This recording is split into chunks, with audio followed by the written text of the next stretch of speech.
And in fact, at the time I heard you talk about workflows, I didn't know what the thing for this year's conference was.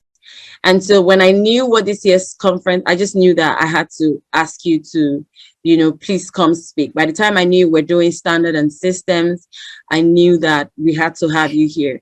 Because, last year we spoke about big picture, and it feels like this year is a kind of like layering for after the big picture. So how do I sustain the big picture? What makes the big picture manifest, and it just makes sense that it's the standard and the system. So I really wanted you to talk about workflows, and I think from the angle of, okay, what is a workflow? How can I engage workflows? What tools are available for me to do, automate whatever things I need to automate and all of that. So yes, please go ahead. Yeah. So are you going to ask me questions? Do you want me to just go? Anyone is fine. I mean, it's you now. Okay. Well, I'm glad to share. I prepared a few notes from things that I've kind of learned over the last year. So I guess I'll just start and introduce myself and then jump in. Yes, please. Yes, please. Yes, please. Okay. Great. Well, my name is team in the U.S. and we are a company that remotely serves churches in the U.S. for communication. So we help churches get their email marketing strategy down. We write emails for you. We manage your projects. We create social media strategy. We execute that strategy for you. We update your website. We keep it looking fresh and keep it updated. We do graphic design for our clients. We kind of just do everything related to community. And then so we have clients all over America, Colorado, Florida, Texas, just all over. We're based in Texas, and our team is international. And we use a lot of different creatives and a lot of different professionals for different things. And so it's fun. And of course, I do the Seminary of Hard Knocks podcast where you can listen, about church communications, or my blog at sethmuse.com. But churchcomteam.com is how to get a hold of us for ChurchCom. But unfortunately, we don't serve churches, anything about churches outside the U.S. And so it would be a dumb idea for me to say, here's what I think you should do on the ground. I don't know what's going on. I know what church is like here, and so I specialize in that, but willing to help, and so glad to be able to talk to you about some general things that work that we've discovered in that process. So thank you for having me. I really appreciate it. It's always fun. Thank you for being here. Yeah. So we're talking about workflows in ministry, and I think that for many assume that we have, because your team might have been small at first and you just could walk down the hall and say, hey, can you get that graphic, or I need this from you, or you just call them up and it's just quick and you're agile. And one of the illustrations we use is that when you get to a certain point, your method has to change. It's like riding a motorcycle. If you're on a motorcycle, you're the only one. You make decisions in real time. You're moving, you're fast, you're weaving out of traffic. You can do whatever you want. But when you get 4 or 5 people on the, you're still driving the car. If you're the pastor, you're still like, you're telling everybody what's going on, but they're doing things in the car. But you don't just go wherever you want. You still consider people in the car. You kind of talk to everybody, but you're still driving. But when you get a team of like 40 at your church, which may or may not be the case for you, now you're driving a bus. A bus has to slow down. A bus has to take extra caution. A bus has to, give extra time for decisions and process, and all this. You have to have a different kind of license to drive a bus over here. So we look at it like that, or we look at it like a house, where you don't just start building a house. You put up structure and first foundation and then scaffolding, and you got to know what you're doing. And if you don't have a plan, you're going to build a house that's going to fall apart. Wow. And so or won't be able to stand up to the elements. It's like Jesus told the story of the house built on the sand and the house built on the rock, the difference between those two things. And so what we want your communication, because it's super important now as a church, that you communicate clearly and powerfully to so many people competing for their attention that aren't the church. And the church isn't competing against the other churches. They're competing against like the big brands, the people that are big companies and have nothing to do with church. So you got to get in the front of them, especially online and other places, really, really tough. But to do all of that and to do all that well, even small churches now, square one, the simple starting point of communications is a lot of work. And so it's a lot of organization. And we often think that just because obvious to other people what's going on, and they'll just know what to do. And we'll all show up on Sunday and it'll all just fit together perfectly and everything will work out. And yeah, you'll show up, you'll all do your thing, but it won't necessarily mean that it fit together and worked out and made sense what you're doing. So having that plan, having this understanding is like, it's super important, which is why we come to workflows. Like, what is even a workflow? It's just a way that you've all decided this is how we're going to get things. A workflow is not just a process; it's an agreement with your staff that hey, we're going to from conception to completion. This is how this is going to work, and here's the steps we all need to go through. Because then you start to go, I know that I can trust my team. That I know where we are in this process. You can chart things. You can watch things. You can do more. And I'm throwing a lot of these cliches out because we use them all. It's the concept we talk about with our clients is that you have to slow down to go faster. It's like you're not really going faster, but you're definitely doing a lot more. Exactly. And the task that used to take you 2 days to do now take you 10 minutes because there's a simple process for it. You just go start the process and it gets done. And maybe your part now just takes 10 minutes, but the task still takes 2 days. But now there's 4 people working at different levels on it that it gets done in 2 days, but you only got to worry about it for 10 minutes. Wow. 2 solid days to keep checking in. It's like so much energy that we call sideways energy is now, vertical energy, I guess, towards what you're really there to do, only doing what you can do, and let the graphic designers do their other things. So anyway, the workflow helps you get everybody on board with how we do things. And it also helps you not waste time and energy on stuff that you don't need to be wasting time and energy on. Because I don't know any pastors that got into ministry going, man, I really can't wait to make graphics, or Instagram or Facebook because I love Jesus. That's not what they're here for. They love people. They love teaching the word. They want to get back to that, but they need to be part of the communication. So creating a workflow can help you establish clearly, here's your role in this workflow, pastor. If you'll do this, then you can get back to doing the rest and let us handle the rest. So it's just, there's a lot of benefits for workflows and what they are in a church system. So does that make sense? Absolutely. I love it because when you speak with a pastor and you say, oh, digital is future, technology is the thing now, the next thing you're most likely going to hear is, oh, I'm busy, I think that there are other things calling my attention. And workflows just help you to, it feels like a system where you get to do more. And I love the analogy of slowing down to go faster. I love it. Kind of like I'm breaking things into bits so that I can achieve so much more. So it's brilliant. It's very brilliant. Thank you. And his discipleship, exponential discipleship versus numerical discipleship, I guess would be the other one. It's where Paul says, I'm going to take 2 or 3 guys and I'm going to really make sure they know what they're doing. So that they can go take 2 or 3 guys and really know they know what they're doing. And by doing that, it exponentially makes the influence of Paul. Wow. I love this. Way better. And so for a pastor to go, what is my part in this workflow and how do I get people to do their part, allows you to get, graphic designers and communication directors and people that are more like apt to be good at this part to really run with it and enhance what you're doing in ministry. Yes. And then your communications becomes a microphone for your message. It's a megaphone for your message. It just throws it out further to more people because you freed these people up past your own limitations to be able to communicate. To be able to do, Wow. Because we found like the lead pastor, the lead communicator at this church.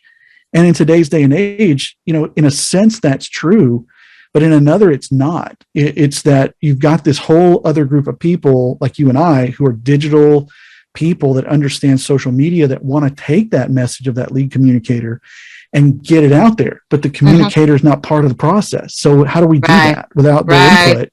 Right. So and they're busy, and you don't want to just say, hey, I need you every step of the way. Exactly. They're not going to do that either. So it's like finding, if you'll do this, you can just not have to see me again. Just do this. Just do this one, and then every other thing is, So the workflow is important. So let's talk about what a good workflow is. Right. A good workflow, I've kind of distilled it down to, I guess, 3 things. The first thing a good workflow has are goals in mind. You have goals. What are you trying to do? Is the point of your workflow to, I think in communications. So I'm thinking getting the work done, getting it delivered. What is the point of the workflow? Well, it's to get a vision and take it and put it out there, right? That's the goal. Or is it to get information out to your people? Or is it to help us think through the most common questions in event planning? Is that the point of the workflow? You can have a couple different goals for this thing, but writing that down helps you determine if your workflow is actually doing that for you, is actually working. A lot of times we deal with that church down the street. They started using Monday to manage projects. Maybe we should look at Monday. Or they have MailChimp. Maybe we should use MailChimp. That's not a workflow. That's a tool. That's a tool you can use in the workflow, but that's just a way to get something done, right? Yeah. So you got to have a goal. You got to know from start to finish, from concept to delivery, what are you trying to accomplish in doing all of this? Otherwise, you're just adding work to somebody's plate. So if they don't understand that, the why behind the what, then your pastor's going to take care of it, and I'll tell you when I don't like it. And that's not helpful for anybody. No, it's not. Because then the only time your comms director and your pastor talk is when something's wrong. And that's not a good relationship. Right. So it's like, oh, here comes the comms director. If something's wrong. Oh, here comes the pastor. I did something wrong. It's like you don't want that in your staff. Yeah. That's not a good team mindset. But the other thing a good workflow does is that it focuses on making the work easier.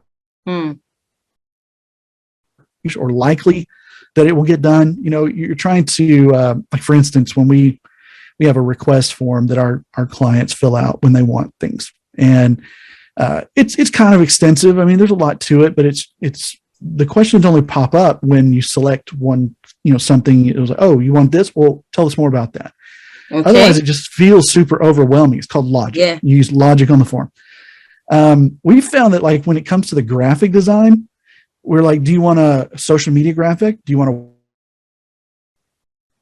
wide poster? Do you want, and honestly, those that requested are like the youth pastor, the lead pastor, the worship pastor. And the answer to that question is, I don't know.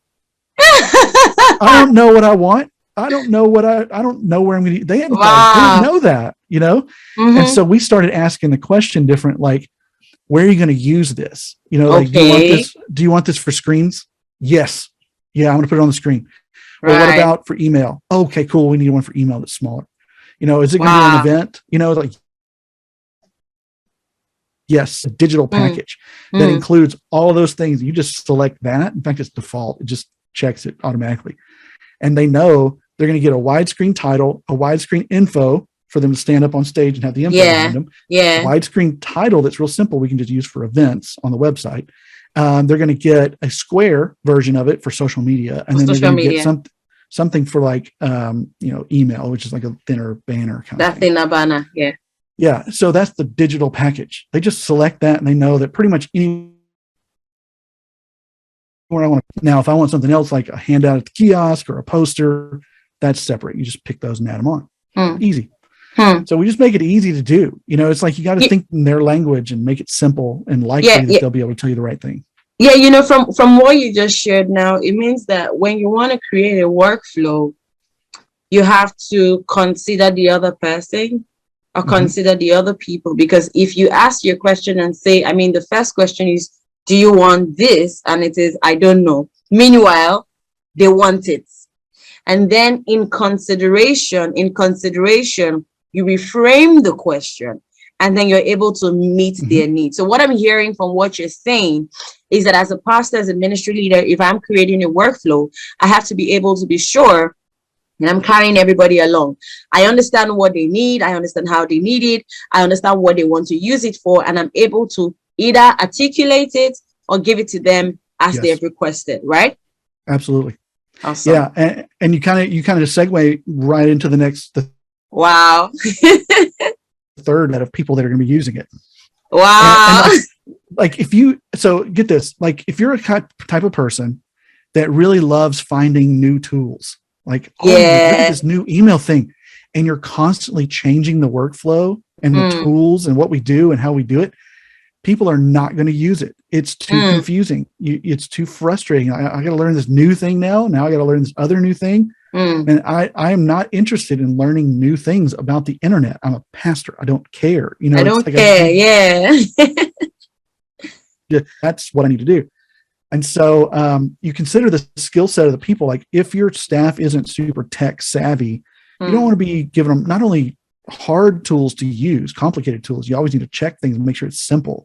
But adding other steps and things into your workflow and how you get things done, it can be annoying enough that they'll just stop doing it, because they're tired of learning new things. The other thing is like considering their level of skill in technology. There's right now, like VR, and so having church in VR, and I'm like, hey, that's cool. That's cool, man. But like right now, I send an email with a PDF to my people and they can't open it. It's like they don't know how to find the attachments in an email, or they don't know how to use Facebook properly, or this is so key. So it's like you got to understand, like, where are my people at? Like and I'm talking mostly staff and volunteers that are going to be helping you get things done. Wow, a bit higher skill set than your average like churchgoer, but if there needs to be training or things like that, then there's just, you got to take the time to do that, or you have to pick something easier, because you have to consider that skill set, because if it's too hard, they're not going to do it. And if they make them do it, they're going to be mad at you all the time. So again, relationships are important. So you want to make sure. Wow. I love this, because now, okay. So for example, I just found a new, mailing system. I love the aesthetics. It's so pretty, right? And I was going to start using it, and then I thought about it. I'm like, okay, it's fun for me, but can my assistant use it? And so I tried to send an email, and then she sees the email and she's like, it's so fine, it's so nice, I like it a lot. But I'm still struggling with, are you going to be able to use it? So I'm not even transition. I'm still using it. I've not transitioned how to use it. And so from what you're saying now, I hear that no matter how a new thing comes up, this is like the thing that the other pastor is using and they're doing it so well, makes them look cool online, makes their messages look cool. If my people don't know how to use it, I have to be either patient enough to train them to use it, or don't even go there. Right. Wow. I mean, and that's a tough call. And you have to be able to make it. I mean, you're the leader. Your job is making tough calls. So make the tough call. Wow. So sorry, Seth. So where is for a leader who, for example, loves to see that their people are growing skill set wise, loves to see that, my guys are growing, they're seeing new things. Where do we balance them being, and I don't want to use the word not redundant, kind of like, I stick to status quo. This is what I need to use. This is how I know how to use it. I mean, given how the internet is evolving, tools are changing, things are moving really swiftly. How do we ensure that, even though I'm trying to be considerate, and not make my staff go to Instagram when we are very cool using Facebook, how do I make sure that the world is not losing out, but kind of like being obsolete when we see that things are really changing? That you're not missing the next thing that you need to be on. Yeah, exactly. When do you make that change? And that's something you have to feel out. I mean, there's really no answer to that question other than just pay attention, test things, have friends that are, the kind of people that like to find new things, and, stay in touch and see what they're doing. And I would encourage pastors to always ask, just to communicate. To many counselors. It's like when it comes to communicating in today's world, a wise pastor is going to really lean heavily on their comms director or marketing people to help them navigate how to get the message out in this digital space. And so I would say put people around you that are going to tell you about new things, show you how they work. And then you can always ask the question, like, here's what we do. How does that improve what we're doing? And is it easy to use? Because again, understanding easy to use and easy to train. Nothing is easy to use at first. Everything's hard. It's like, because it's new. So is it easy to train? Can my people get this with a little bit of instruction? That's still a good move, but you just need to kind of pace yourself and doing what you're familiar with. There's some value in that, and absolutely. I'm a person that wants to find the new thing too. Yeah. But my partner Paul is the kind of person that really loves to find new things. He's sending me stuff all the time. What do you think of this? Like this sermon clipping? Man, I don't have time to learn that right now. It's like I think it could help, but right now I'm working on this email, so sorry, I can't look at it. But he's that kind of guy. Like he's shown me a bunch of stuff, so I just have a folder called on my drive on my browser. This is a bookmark folder just called Paul's New Stuff. Or something I'll just bookmark it, go look at it later, and that because 2 weeks later he's going, hey, did you see that sermon clipping thing? And I'm like, no, but let me get to it real quick and I can go find it real fast. But I don't have anybody like that. You really need to start finding them. They're out there. But it's really important too that, you have that conversation, that relationship with your communications person, whether they're volunteer or not, because they will lead you into new areas of being able to reach people in this space. So it's not just about Sundays anymore. Right. You've got no. I think that we're even gone way past that conversation that you're just showing up on Sundays. That doesn't work anymore. Doesn't work at all. Amazing. Right. Well, we talked about what a good workflow is and what it kind of does. Let's talk about, there's 4 things in a workflow for communications that are really, really valuable. So I wanted to share like what those 4 things are and why you need them. So real quick, here's the list. You need a request system. You need a project management system. You need a proofing system, and you need to breaking those down in one at a time. Let's kind of look at how that works. A request system is like, how do you get information from your sit down, your brainstorm? Wouldn't it be cool if kind of meetings that everyone has all these great ideas and there's hopefully somebody writing it down? How do you get that from like we talked about it to now we're working on it? It's how do you collect that info? We use an online form for our client, and in that request there's 4 basic elements that we always need. We need logistics, who, what, when, where, what time is this event we're talking about, who's it for, how much does it cost, that sort of stuff. We need all that info. Most brainstorming meetings skip all that.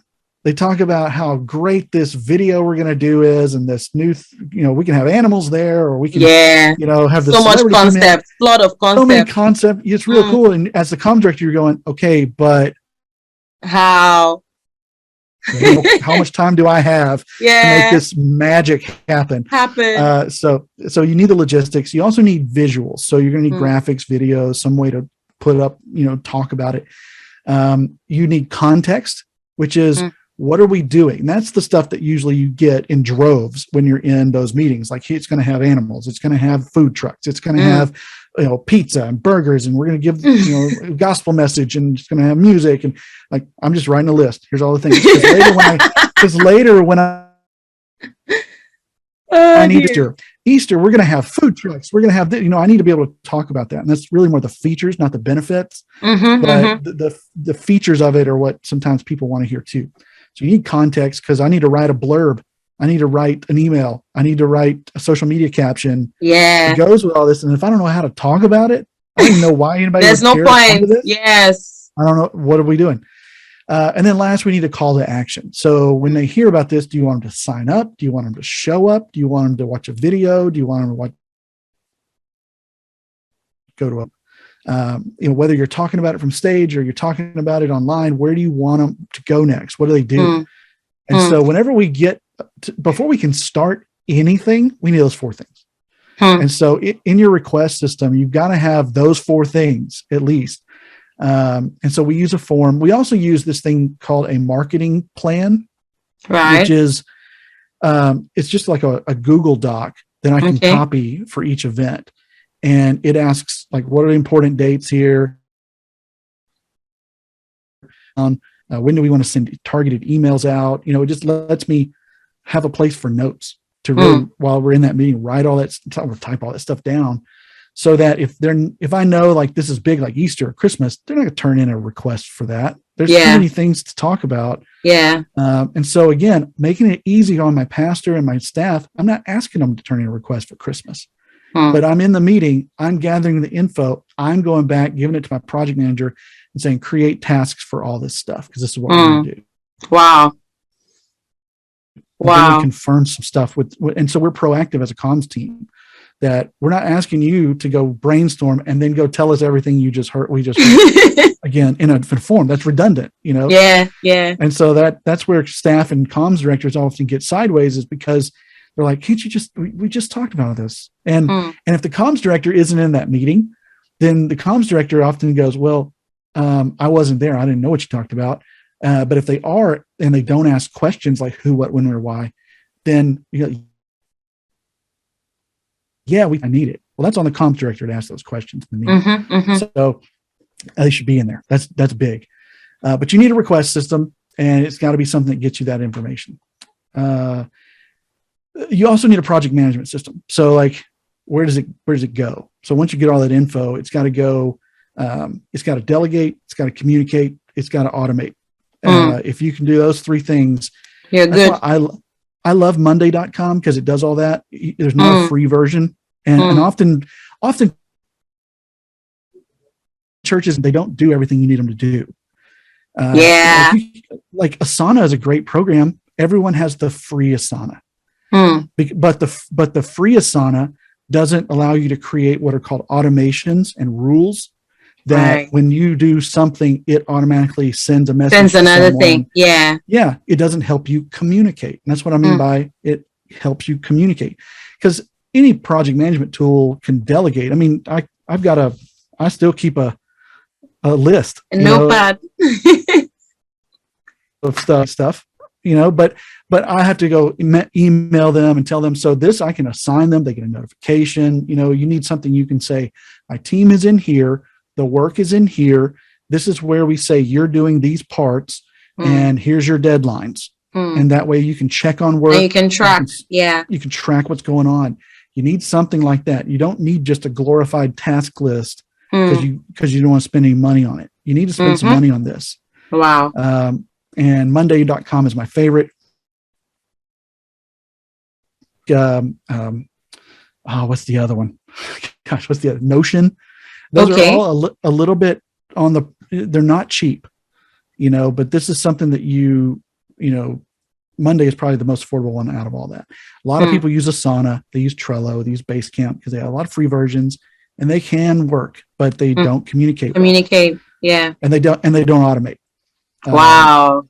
So and automation is key because you can be available all the time. So yeah.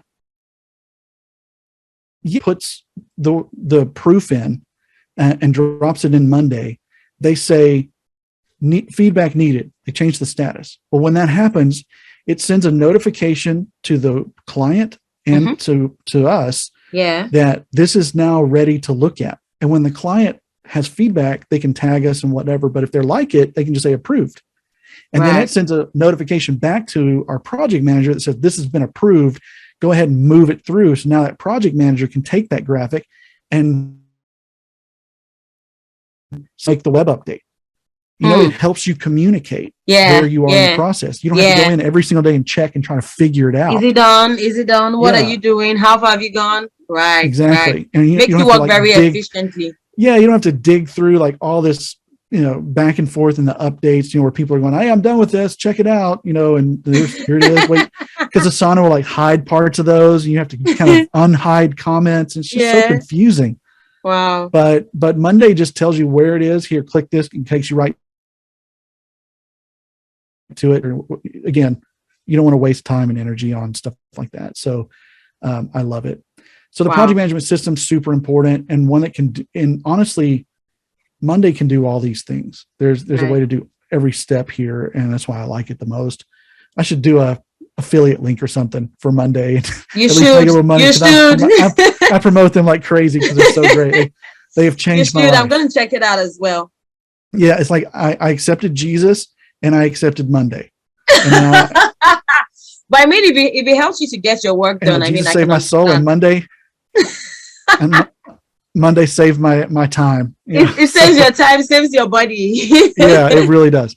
So you need a project management system, but you also need a proofing system, and you can do some of this in Monday. We use something also called Pictor. You got Page Proof. There's other options that are outside, but basically you just need a way to share documents. So if it's a Google Drive, that's why I like that. If here's a link to the drive, everybody goes and clicks edits. They can edit right there on the document. That way you're not just, hey, edit this, then you got to go back to the document.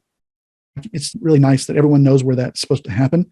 But if you don't tell people, hey, here's where we're editing. I just made a video yesterday. I use a tool called Loom, Loom. It's free, and it allows Loom. Yes. I know. It allows you to screen share. If I have complicated stuff to share, I just, so I poke around and go, here's what I need you to do. Yeah. So much easier, so much faster. You can record on Google Docs too now. Part of the Google Suite, which is interesting too. I pay for Loom, so I got as many videos as long as I want. Right. Because I do it so much, and it's cheap. It's cheap. Yeah, so I love it, but you need some way to proof and give feedback. And for us, we do that internally. That's why we use other things too. We do it internally first, and then we show it to the client, because we don't want some random crazy thing that we're like, whoa, designer, what were you thinking? No. Wow. They don't know what they're doing. We have those crazy designs for us, and then we can make fun of it and together internally. But for the clients, the first shot needs to be, a good one. Really good. But you need some kind of proofing deal, some way to share documents, some place that you can all go get together and look at it. And then last, the delivery system. So what Monday does Steph, sorry, let me quickly chip in something there. So when you talk about the proofing system, just for emphasis sake, you're saying even though I'm creating a workflow, I also have a supervisory thing that I am doing. There's something. So even though I do my part, there's still this everyone coming together to make sure that whatever it is that we're doing is coming out really well. So I'm not just doing something. Somebody else is not just doing something just because, we have to do it and everybody move on. There's still a supervisory role that must be done. Absolutely. And I'm glad you said that, because a big part of the communication role going forward, I mean, if you think that you're crazy. Your role as a comms director is not to get everything done. It's to make sure everything gets done. I love it. Last year when you spoke about the unicorn, I was screaming. Yeah. It's like a unicorn. It doesn't exist. Somebody that can do all these things. But you as a comms director, you've got, you can contract work. You can get volunteers. You got a little budget for that. You can pay some people to help you out with a few more. There's a lot of companies out there. Like I'm releasing tomorrow, a Facebook group launch kit that's really inexpensive if you want to launch a Facebook group. Yeah. And so, there's all kinds of, like Church Marketing University always gives away free graphics and free whole packages of Easter, Christmas. I mean, there's all kinds of stuff out there that's affordable. There's no need to reinvent the wheel. Invent the wheel. Yeah. And so as a comms director, finding Sunday Social, a great place to grab graphics and kinds of resources that if you have a little bit of budget, you can actually pull together some tools that are really great, and then you can make sure they get done. Yeah. So if you have a volunteer designer that's pretty good but not great at coming up with their own stuff, get a subscription to Sunday Social. They can you say, I want this graphic, but I want it to say this. Then they download the PSD file and then they just remake it and it looks good. Wow. And now you got your graphics that say what you want it to say. Yeah. So, there's all kinds of options there. And if you can see yourself communication director, then I think you're going to find more success and you actually end up doing less each day. And that's frustrating for some who are doers and performers. They want to be able to look back over their day and go, I did this today. And if you're coaching and you're directing, a lot of times you look back at your day and go, what did I do today? I sure am tired. I don't remember. I didn't do anything. But what you did is you answered a bunch of questions. You guided some people. You gave feedback. You helped people get things done. And a lot of stuff got done. And so that's something you got to get comfortable with. Wow. Amazing. The last thing you need is a delivery system. Okay. And so it's kind of two parts. It's how do you get what you made to the person who asked for it so that they can use it, but also where do you store it and how do you keep it, collect it. So the first thing you really need is a filing system and a network. So whether that's Dropbox, Google Drive, or a local network, a communications folder, and here's where all our graphics go, for everything we do. How are you organizing those files? You need to have a way that you're going to do that, that everyone understands this is how we organize files. Yeah. So your design team and stuff, when they get ready to send it off, they can send a link to that folder, but they've got to be the one that knows where to put it. So when you go back later and say, let's look at Christmas last year and see what we did, they know where to find that without having to go back to the designer and go, where's that file? Oh, I think I remember. That's if they can find the designer. Yeah, if you can find the person that did it. And that's especially true of like photography, like when you got photos, like having a filing system for photos. Yeah. You can search. Super. This is so good. Helpful. This is so good. Wow. Which is why I love like SmugMug, is something online that you can sort really easy. And it's just, you're not taking up hard drive space. That way, if you don't want to sort them on your network, you can at least put them out there and they'll be send sorted. A link to somebody. Yeah. To go find it. So, and then they can sort it and find it easy. It's great. All one word, do it. It's worth it. So I'm giving you a ton of tools today. So hopefully you understand, like in your workflow, I love it. Yeah. You find what works for you, what not only budget, but what interface works to do what you're trying to do. And you put them together as you go. And what's easy to use and easy to train. Yeah. And what works well together. Because sometimes, like we use JotForm as our intake form for requests because it integrates with Monday so well. Okay. It does not integrate with Asana. Right. And so you don't want to use JotForm if you're using Asana. You probably want to use Asana's forms, or you want to use Google Forms. You want to use something like Paperform. There's a type form. There's a bunch. Yeah. So you got to figure that out. What works best with each other and what works best for you. But you need a filing system, decide where your network is so you know where to find it, but then you need that delivery. So are you going to send them an email with a link? Monday does that. I hit status, ready to deliver. It fires an email off with the link that's already in there. It's done. Amazing. So easy. One click, again, workflow, click. They have their files. They're ready to go. We've and stored it. It's done. Wow. And so once they get it, they can proof it or they can download it. And once the date of the event passes, we archive it. So how does the requester get what they requested? That's the trick. That's the question. Yeah. So request system, project management, proofing, and then delivery. How are you doing that? And that's a standard workflow for communications. Your sermon. How do I, what are all the things I need to get done in a sermon? You got to have the actual content. I got the slides.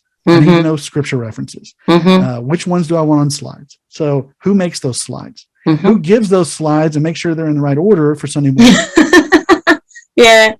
Like walk me through it. Okay, so now I know what I'm trying to do. Here's all the things that need to get done. So first step is on Monday. I know I need to have scriptures that I'm going to use next week. That person is going to make the graphics. All right. By Wednesday, they're going to show me those graphics. And by Thursday, I'm going to have my sermon in order, ready to go. And they're going to have it in ProPresenter or PowerPoint or whatever I'm using. And they're going to make sure they're in the right order. And then Sunday morning, we're going to meet. I'm going to walk through that graphics, make sure they're in order. I mean, that's your workflow. Yeah. I love how you just put it in the context of sermon notes. I love it. Yeah. And then, this is just calendaring, when am I going to study? When am I going to do all that? So you do that on your own. But when you're involving other people to help you, you have to have a way you're working. Yeah. Like if it's just you, you don't really have to do a lot. You just do what you want to do. You're on a motorcycle. But if you got other people in the car, they need to know where they're going. Yeah. They need to know how to contribute. Guy in the passenger seat needs to know he's the navigation guy. He needs to, or maybe someone in the back's the navigation guy. Guy in the seat next to you is the radio guy. Making sure that the radio is right. that's your fun guy. The guy in the back he's your navigation. Other guy in the back is the one that is going to provide games when you get bored. Right. It's like everybody needs to know what they're doing for this ride, but they need to know when it's time to break that out, and that's what the workflow does. So, having all that written down, what we do at Church Comm Team is I actually have a visual, like a flow chart of here's how we get projects done. I have one for here's how we create sermon clips from videos that we get. Here, we just pull sermon clips from your weekly sermons. So we do that. So here's how we do that. Here's how we write and create emails each week for you. And so it's like, here we have schedule. Here we need to get content. Here they write it. Here's the proof. And here's the test. And here's the set. We just visually create it so that we can hand that to our client and go, this is what we're going to do. Wow. And you can do that easily for yourself. Yeah. I use Canva to make it. Right. It's like super easy. Right. In fact, flow chart. You got like so many templates, just punching info. That's all I did. It doesn't have to be fancy. It just has to be helpful. Yeah. And it has to be understandable. Make you communicate something. So anyone who sees it can understand it and flow with it. Simple, likely, easy. Those are the keywords. Wow. Amazing. Because you can back up and look at one of those and go, wow, this is complicated, but it's not. It's like not. Each step is simple and makes total sense. I mean, you look at this long flow chart as you're trying to figure out where you go next. On paper, it's complicated, but if you look at it, it's like this happens in like 5 seconds of brain time. Right. Not hard. Wow. Workflows, basically this session has shown us that workflows actually make your work easy. So creating the workflow in the beginning, creating the system, like kind of like what you just explained about the flow chart. So creating those things like the organogram, if someone will understand it better that way, creating those things might take time, but once you're able to do it, it helps every other thing work efficiently. So for a minister who is listening, who is watching right now, for you to work efficiently, and you were explaining something, Seth, and I can't remember at what point you were explaining. I think it was a proofing system. And what you were saying, what I was hearing is, when I create workflows and I have these systems, I'm actually creating an opportunity for me to be able to do other things. So say, for example, I'm a pastor, and I already know what I am meant to do. If I do what I'm meant to do, I have the opportunity, or I have the opportunity to step into a place where I am even getting more ideas for some idea or concepts or projects that we can be doing. So I'm not all clogged up, kind of like defragmentization or defragmentizing your system. And I love it. I love it so much. I'm glad that I mean, anything worth doing is worth taking the time to do it. It takes time. Anything worth doing takes time. and it's usually hard, but it's hard up front.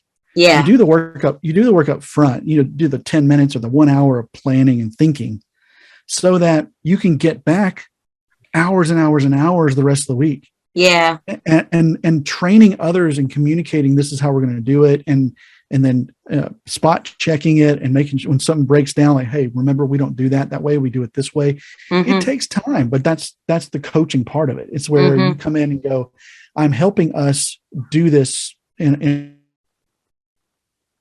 a more of that we can all like go faster. We all think that going faster is some kind of like spiritual discipline or a virtue of some kind. It's not. Doing this job well is so much more important than doing it faster. Yeah. And the faster comes from this idea of our culture. It's that everything moves fast, so we got to move fast. We don't. Like the culture does not dictate how we share the gospel necessarily. So you're in the world, you're dealing with these things and you're trying to keep up. But,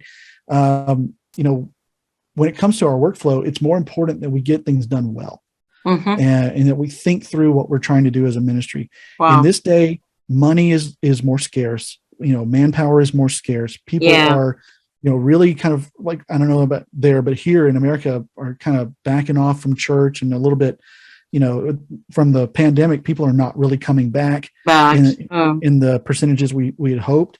And so I got to work so much harder to get people. Like you need to work differently. Yeah. And that's what we're trying to help them understand is that you don't have to work harder. You don't have to work faster. You just have to work hard at something else and add these things to your plate. And some things you've been doing, you don't need to do anymore. Yeah. So that's the hard part and when you look at things honestly, and it should affect how you work. It should affect your workflow and what you do. And it should make you look at it and go, are we doing things the best way here? Right. Because you want to really minister to your staff. Yeah. It's give them the gift of time and de-stress because they're working on things they love and are good at, and not all these things that they hate. I love this. So wow. Give them the gift of time. And in fact, give them the gift of ease. I'm working and I'm excited. I'm doing what I want to do and I'm doing it well. Amazing. Right. And I have this mantra for church comm team, and I think volunteering or you're working for money, either way, like I want people who work at church comm team to love working at church comm team. And I think pastors should really focus on that too. I want my staff to just love working here at this church, not just because ministry is rewarding. It's going to be rewarding regardless of you. That's God's business. He does what he wants. He doesn't need you. Yeah. What we need you to do is make sure that what we're doing is enjoyable. It's not insanely stressful. Yeah. Anyway, so don't make it harder to work by just not thinking through this kind of thing. Wow. If you're going to use it, if you're going to need this, because I think you do. But that's a gift. That is a gift. It is a gift. It is a gift. Wow. Thank you so much, Seth. I love it. I love it so much. Workflow is a gift that you're giving, not just your ministry, but even the staff that is working with you. I love it. And thank you so much for sharing the tools. We're going to go look for them. Yeah. And we're going to go use them. Thank you so much, Seth. It's exciting. Always a PDF exciting. Or something that has links to everything in it.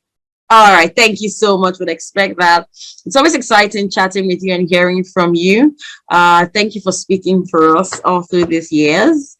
I love it. Thank you so much, Seth. Thank you. Thank you for having me. Have a great evening. Hey, you too. Or morning. It's morning over there. So yeah. It is. Lunchtime. Yeah. Thank you so much. Thank you. Wow, that was Seth Muse all the way from Texas joining us and sharing on church workflows. I mean, if there's anything I expect that you learn from that session, it is that part of the systems you must create in this year and going forward are systems that help you to communicate. I mean, systems that help you to delegate, communicate, and deliver on everything that God has commissioned your ministry to do. Don't forget to share with us in the comment section how the day sessions have been, what stood out for you, what are the new things you're going to begin to do, in your ministry. What are the tools that you're looking to begin to explore? I was telling Seth, I said I love technology. I love to see new things. So what are the new things that you're planning to engage, to explore, so that your systems, within your ministry, communication, processes, can change, can increase, can even be more robust. Please share with us in the comment section. I would love to read, would love to read. If you have any questions, go ahead and also put it in the comment section, and we're going to respond to you as soon as possible. Don't forget that if you're going to be able to join day 2 and day 3 sessions, you're gonna have to get your tickets. So go to globalchurchsummit.org to get your tickets. Don't also forget, if you get the regular tickets, it means that immediately we're done for these 3 days, you're no longer gonna have access to all of the sessions. If you get the VIP ticket, then you will have access, all-time access, access forever, to all the sessions that we have aired and that we're going to air in the course of this summit in these 3 days. Also, if you get the VVIP ticket, we're going to admit you into the community design workshop. It is a place, it is a time, it is a room where we're going to bring ministers together, and they're going to learn how to design their community for ministry. Look forward to our conversations tomorrow and next tomorrow. You will hear that online ministry is not just about showing up and doing online streamings, but definitely about building communities. And so if you want to build lasting communities for a global audience, for a global ministry, then make sure to get the VVIP tickets. If you get the VIP or VVIP ticket, you stand a chance of winning a Samsung Galaxy phone. Isn't that amazing? And so we have come to the end of today's session. Thank you for joining us at Global Church Summit 2022 Day 1 session. It's been exciting. It's been enlightening. I hope you enjoyed the Moms in Ministry session with Pastor Tomi Adisa. I also hope that everything that we have shared, you have not just listened, but that you have put together. As it was being taught, that it was being shared, you have put together a list of things that you must begin to do even as a ministry leader. Thank you very much. I hope to see you tomorrow, day 2 of Global Church Summit 2022. My name is Adeshawa Gregi Godaru. I hope to see you tomorrow. Bye-bye. God bless you.